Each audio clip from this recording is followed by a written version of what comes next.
Ayan mga guys, may problema tayo dito sa ating huwo. Hindi gumagana ang air brake. Exhaust, hindi pala air brake, exhaust brake. Exhaust brake, ito yung exhaust brake. Ito.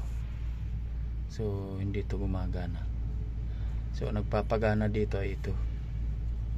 Itong supply ng hangin na to. So, iti-trace natin kung nasaan yung pinaka-solenoid nito. Yung nagko-control ng hangin ng labas ay ng bukas at sara ng hangin.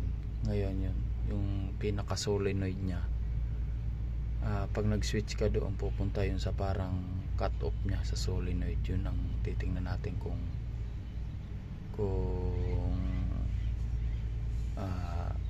okay ba yun o may sira na doon. Kasi o kaya kung yung wire ba may supply o wala. Kasi doon sa may switch sa taas may supply yung wire, yung switch.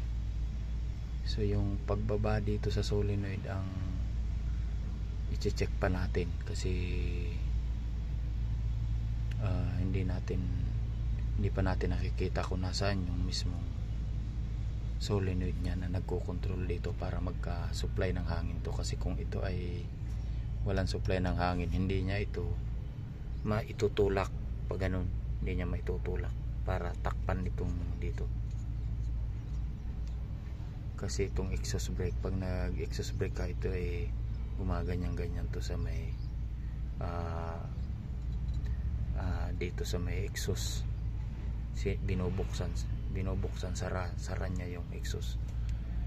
Kaya parang machuchok yung makina, hihina yung andar ng makina. Kaya yun ang tinatawag na exhaust brake.